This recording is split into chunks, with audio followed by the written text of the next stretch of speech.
In terms of economic policy, I will just give you an example about the great railway they have built. Beijing claims to the world that they have spent 4.2 billion US dollars for building this railroad. This railway can bring in 700,000 Han Chinese into Tibet every year.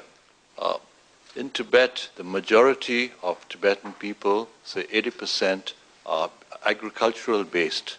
Very few Tibetans are going to ride this railroad to go to China to look for jobs or to go for sightseeing. So we Tibetans are afraid that, you see, we are going to become a minority inside Tibet.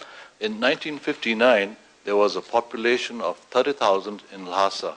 Today in Lhasa, there's a population of 300,000. 80% of the population are Han Chinese. So this railroad is basically to support the Chinese population inside Tibet. In 1959, prior to 1959, the economic infrastructure of Tibet could support the total population of Tibetans. But today, you see, they have to import things from China for all the Han settlers. This railroad is also being used to support the Chinese military in Tibet. Tibet has over 2,000-mile border with India. So that's why, you see, India is very worried with the change of the Chinese military support system inside Tibet. China, or Beijing, has not spent $4.2 billion in Tibet on education or on health services. I just want to relate something which I know personally. You see, recently Christie's auctioned off some of Yves Saint Laurent's Chinese objects. So Beijing says that Christie's does not have the right to auction these things as they belong to China, as these items were looted by foreigners. So I won't talk about 150 years ago things, but I will tell you what happened in 50 years. In 1960, I know for a fact, because some of my friends came out from Lhasa, Beijing for 20 days ransacked the Potala Palace and took all the treasures which had been collected over centuries. That's why I've asked China, where are these things? These belong to the Tibetan people. In spite of all these events which have taken in the last 50 years, 99% of the Tibetan population is behind the Dalai Lama and want His Holiness to return to Tibet. In 2008, after the events which took place in Tibet, His Holiness called for special meetings to take place in Dharamsala, and these meetings, His Holiness wanted the people of Tibet to decide on what road we should take. Since 1960, we have some form of democracy in exile. And His Holiness feels that if one day we go back to Tibet, we will still have some form of democracy. I just like to tell you the basic results. You see, during the meeting, 80% of the candidates decided that we will follow the present Dalai Lama's policy, middle path policy. So prior to this meeting, a poll was taken inside Tibet. 17,500 Tibetans were asked their opinion inside Tibet. 8,000 Tibetans said, whatever His Holiness decides, we will want that. 5,000 said they want complete independence. And 3,000 said they would want the middle path policy. This is to give you an idea of what Tibetan people think. In 2008, in November, Beijing retracted the statement saying that Deng Xiaoping did not make his famous statement in 1979.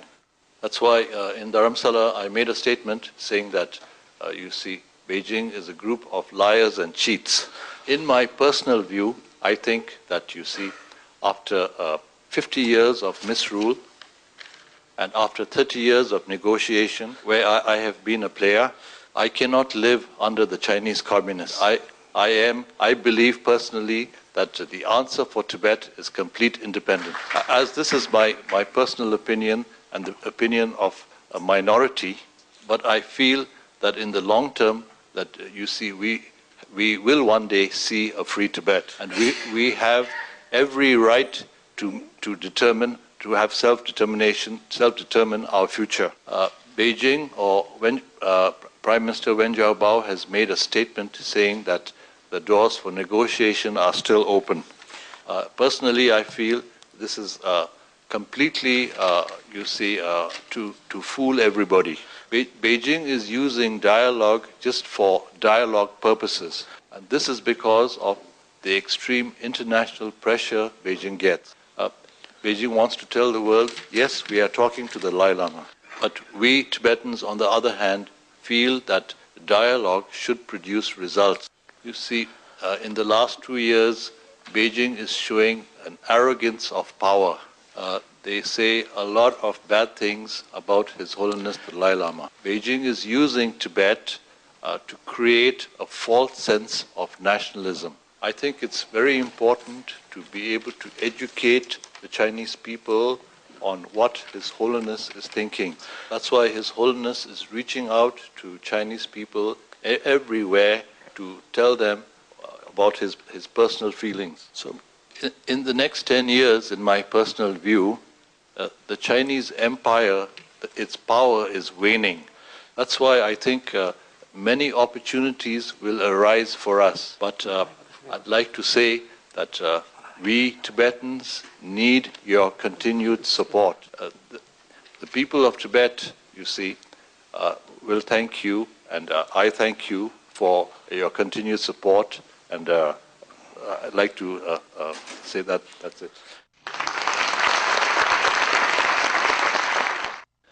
それでは、今回の、チベット自由人権日本百人委員会の、講演会に、のためにご来日されました、ケドゥープ・タンドップ殿下、ダラムサラの、チベット、亡命政府の国会議員でもいらっしゃいますが、ダライ・ラマ法王の、おいごさんとしても、知られております。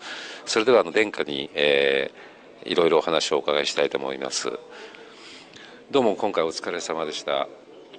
Nga danda samba de yorwa ani rimi ro hanzu pewe tenda di injiminji shingo dos kache domi top dancing in di zamling mi kanga kapgyo chigyores didunda rimi ro hanzu domi top down tone kapgyo cherojis no kundu chogi danda pomburwa didunda chotone ta chik shukshimbo shidalabna dides digmindo ine 달로 군두기 송셰 디나얼과 슈크심부 시부 송샤스 같은 롱업 스tamba기 더 게미 공대엔 표현어 독자 가르쳐버디 차단 송소스 디든다 표현어로 아니 단다냐라 레스 럽기 아니 게미 디자온의 디마레스 디자온의 마레스 럽디 바디든다 군두네 달로 송셰페 슈크심부 나요 레스팅아 게르기 섬즈인스 더데 리비노 용제달로 Pejelo Shipchulaks together.